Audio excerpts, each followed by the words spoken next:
모든 사람들은 건물주가 되기를 욕망한다. 저도 꿈이긴 한데요. 아니 2015년도에 그걸 어떻게 예측하고 그걸 그때 트위터로 쓰고 그게 말이 됩니까?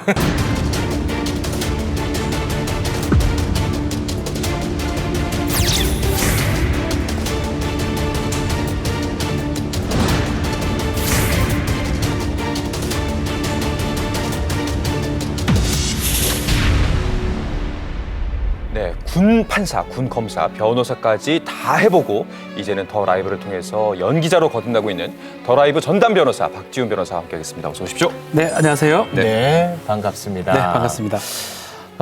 대한민국을 뒤흔들었던 정경심 교수의 3차 공판이 오늘 있었죠. 네. 현장에 당연히 갔다 오셨겠죠. 이번에는 가셨겠죠? 보냈습니다. 아. 저의 아바타 드라이브 PD를 아침부터 보냈고요. 네. 지금 직전까지 보고 왔는데 뭐 판사라든지 검사, 변호사, 정경심 교수의 표정하고 숨소리까지 다 네. 체크하라고 제가 지시를 내렸고 네. 다 들었습니다. 그 사람이 보고 왔다는 거죠? 네. 알겠습니다. 네. 참 방송 편하게 하십니다. 네. 네, 그분이 원고도 적어주시고. 잘 적었네요. 네. 그 전에 이 관련 소식들을 우리 다룰 때마다 검찰과 판사가 고성이 오갈 정도의 싸움이 있었다고 했는데 설마 이번에는 그러지 않았겠죠? 오늘도 역시 고성이 오갔습니다. 증거 열람 부분 때문에 네. 고성이 많이 오갔거든요. 이 동양대 PC 자료, 이 네. 포렌식 했던 기록이 있습니다. 이게 변호인 측 정경심 교수 측도 보고 싶다라고 했고요. 지난 재판 때 재판부에서 보여주라고 허락을 했던 부분입니다. 네. 그럼에도 불구하고 검찰은 다시 그 허용에 대해서 재고를 좀 해달라고 요청을 하면서 또 고성이 오갔습니다. 그래서 제가 시청자 여러분을 위해서 박변극장을 좀 준비를 했습니다. 역시나. 칼은 항상 검사죠. 네.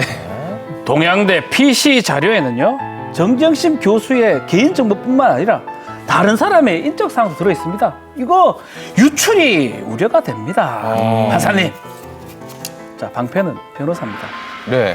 아하, 이거 테러 방지법처럼 국가 안보 이유도 아니고 사생활 침해를 이유로 이걸 반대하는 거는 말이 안 된다고 생각합니다, 판사님. 아이고, 안 준다는 게 아니고요. 저희가 준비는 다 해놨습니다. 이 사본 신청이 없어서 기다리는 상태입니다. 아니, 어제 계속 전화를 드렸지 않습니까? 전화를 드렸는데 왜 이 연락이 안 되던데요? 전 모르겠습니다. 자, 이때 판사님이 판사 나서시는군요. 등장합니다. 자, 형사소송법상에 이거는 뭐 법적인 권리이기 때문에 더 이상 하지 말고요. 또 재판부가 이미 열람 등사권을 허용했기 때문에 이것은 바꿀 수가 없습니다. 일단은 그 의견이 오갔고 거기서 네. 판사가 정리를 한 거네요. 맞습니다. 네. 재판부에서 정경심 교수 측한테 다른 데 유출하지 않을 것이라는 그 서약서를 쓰면서 네. 이 재판 열람 등사를 허용했거든요. 아마도 검찰에서 열람 등사를 해줄 것으로 지금 보입니다. 네. 만약 끝까지 안 보여주겠다고 이제 버티면 어떻게 되나요? 한 번 있었어요. 검찰이 안 보여주겠다고 한 경우가. 네. 2009년도에 용산 참사 관련해서 네. 이 재판부에서 보여주라고 했는데 안 보여준 사례는 있긴 합니다. 그렇죠. 이번에는 서약서까지 쓰라고 했기 때문에 아마 이번에는 보여줄 것이라고 생각이 듭니다. 네. 자, 오늘 3차 공판에 뭐 어떤 스케치를 우리가 네. 좀 들었던 것 같고요. 이제 중요한 것은 이거 내용 아니겠습니까? 그렇죠. 지금 이제 그 혐의가 좀 많다 보니까 맞아요. 이 정리가 좀 어려워요. 그렇죠. 오늘의 쟁점 사항은 무엇이었습니까? 일단 첫 번째 네. 사모펀드 가장 중요한 문제 중에 사모펀드 하나죠. 관련됐군요. 공방이 있었어요. 네. 이게 투자였냐 아니면 그냥 뭐 빌려주고 이자를 받는 것이냐. 네. 이게 가장 공방이 됐었는데 이 검찰은 정경심 교수가 직접 투자한 것이다. 네. 그렇게 얘기하면서 범행 동기를 얘기하면서 강남 건물주 문자 메시지를 또다시 언급을 했습니다. 이거는 뭐 2017년 7월 달에 이 정 교수하고 동생하고 메시지를 나눴던 내용이에요. 이 내용은 뭐 많이 알려져 있긴 한데요. 네. 내 목표는 강남에 건물을 사는 것이다. 정경심 교수가. 예. 어. 너와 내가 합치면 같이 살 수가 있다. 근데 이것을 지난 재판에도 공개를 했는데 네. 이번에도 15번 이상 공개를 했습니다. 이번 3차 공판 와중에요. 예, 이거는 범행의 동기다. 그렇기 때문에 상당히 중요하다고 얘기했는데 변호인 측에서는요. 이건 너무 정치적 의도를 가지고 있는 게 아니냐. 그렇게 하면서 사건을 좀 홍보한다. 또 망신주기를 하고 있다라고 얘기를 했습니다. 언론 네. 플레이 하는 거 아니냐. 네. 근데 요거를 이제 제가 봤는데 네. 이제 이것이 그 범죄에 그 동인이 됐다라는 의미에서 동기죠, 이게 동기, 예. 이걸 이제 알려준 거 아니겠습니까? 네. 근데 그 검찰이 보니까 모든 사람들은 건물주가 되기를 욕망한다. 네. 라고 했던데 네. 그러면은 모든 사람들이 잠재적 범죄자다 이런 얘기가 될 수 있는 거 아닙니까? 뭐 저도 꿈이긴 한데요. 근데 이제 이거는 이제 그 사건 관련해서 네. 동기를 이제 증거를 내야 되기 때문에 문자 메시지를 그 증거로 제출한 것으로 보입니다. 네.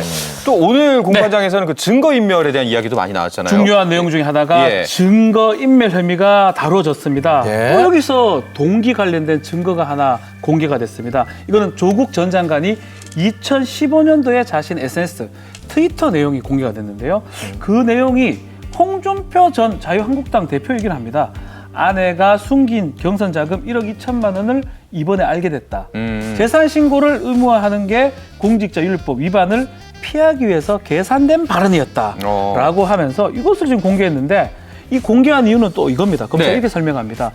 조국 전 장관이 공직자윤리법의 어떤 문제점, 또 처벌의 가능성 이런 것들을 이미 알고 있었기 때문에 이게 범행의 동기가 된다라고 주장을 한 것입니다. 증거 인멸을 하는 네. 동기가 되었다. 네. 아. 정말 어지간해서는 이럴 때는 변호사가 끼어들지 않습니다. 네. 뭐 서정을 제시하면서 했던 얘기거든요. 네. 더 이상 참지 못하고 변호사가 다시 끼어들게 됩니다. 뭐라고요? 박변극장으로 다시 준비됐습니다. 아, 예. 예. 오늘은 2화가 준비되어 있네요. 자, 변호사입니다. 아, 여기서 왜 조국 전 장관 트위터가 나옵니까? 이 재판하고 무슨 관련이 있습니까? 감사합니다. 뭐 트위터 내용 보면 뭐 범죄 사실에 대한 인식도 있었고 이런 인식을 통해서 증거인멸에 나갔다는 부분을 말하는 것입니다. 와, 진짜 조국 전 장관이 아니 2015년도에 그걸 어떻게 예측하고 그걸 그때 트위터로 쓰고 그게 말이 됩니까? 뭐 예측했다는 게 아니고요. 뭐 평소에 그렇게 인식을 갖고 있고 또 지적 수준 주관을 뭐 얘기하는 거 아니겠습니까? 자, 판사가 지켜보다가 네. 아이고, 자 이거는 뭐 좀 뭐 상관없으니까 좀 빨리 지나갑시다. 직접 관련성이 없습니다. 넘어갑시다. 자 이렇게 진행이 됐습니다. 좀 더 늦으시는 것 같아요. 네. 아니 그 현장에 안 가셨잖아요.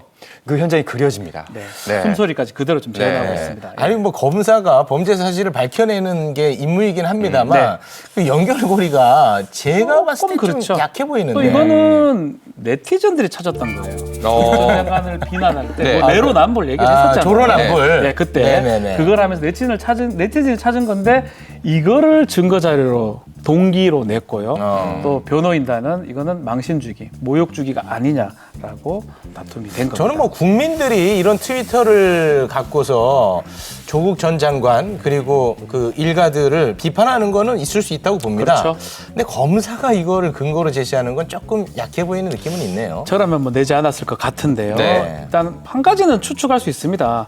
좀 증거가 조금 부족한 게 아닌가.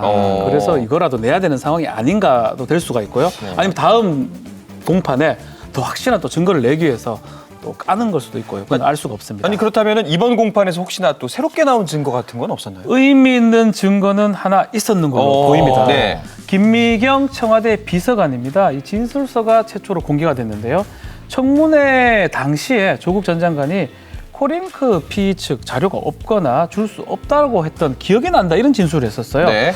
근데 검찰 주장에 또 검찰 공소장이나 이 내용에 따르면 이미 펀드 보고서를 받았기 때문에 이거는 거짓 진술이다라고 얘기를 했습니다. 그러면서 중요한 증거가 하나 검찰 입장에서 네. 제시가 됐는데요. 통화 기록이 제시가 됐어요. 통화 기록은 뭐 아주 중요한 증거죠. 이 사모펀드역이 됐던 지난해 8월 달입니다. 정경심 교수가 조국 전 장관하고 통화를 하고 또 그 직후에 오촌 조카 조범동 씨하고 통화를 하고 또 조범동 씨는 또 코링크 피의 사람하고 통화했고 그게 계속 반복됐다는 겁니다. 그렇기 때문에 정경심, 조국, 조범동, 코링크 연결된 게 아니냐는 게 검찰의 지금 주장입니다. 네. 그러니까 이제 고위공직자 같은 경우에는 그렇죠. 이게 그 어디다 이렇게 투자하는지 알면 안 되는 그렇죠. 상황이기 때문에 네. 뭐 블라인드다 뭐 이런 얘기가 맞습니다. 나왔었는데 네. 검찰에서는 그걸 반박할 만한 증거를 이번에 제시를 했다. 그러니까 4명이 짜고 증거인멸을 했다. 그래서 그 증거로 통화 기록이 이렇게 연결돼 있다. 긴밀하게 연락이 되어 있고 예. 자주 통화했다. 예. 네. 알겠습니다. 여기에 대해서 정경심 교수 측은 입장을 내놨나요? 예, 제가 뭐 보지는 못했는데 네. 저희 PD가 다녀왔는데요. 네. 이렇게 했답니다. 웃으면서 고개를 절레절레 흔들었다. 사실 그렇죠. 통화 내용에 뭐가 나왔다면 모르겠지만 네. 그 통화가 반복됐다 해가지고 그게 입증이 되는 게 아니거든요. 뭐 그럼에도 불구하고 검찰이 이게 아주 입증된 것처럼 네. 또 아주 중요한 증거처럼 얘기를 했다고 합니다. 네. 네. 뭐 검찰에서 그 통화 내역을 들이민 것은 네. 정경심 교수와 조국 전 장관과 긴밀하게 모든 거를 소통했다라는 부부가 뭐 거를 전화를 안 하겠습니까? 그러니까 이제 그거를 알리고 싶어서 아마 제출한 거 했는데 글쎄요, 저는 조금 약해 보이긴 한데요. 일단 검찰은 그게 긴밀하게 연결돼 있다고 또 그런 증거라고 주장을 하고 있는 상황입니다. 알겠습니다. 20대까지 계속해서 지켜봐야 될 것 같습니다. 아마 보게 되실 거예요. 그처럼 어차피 볼 거 하루라도 일찍 봐주세요. 좋아요. 한밤의 시사 토크 더 라이브. 어차피 보게 될 거 하루라도 일찍 보세요. 됐습니까? 고맙습니다. 네.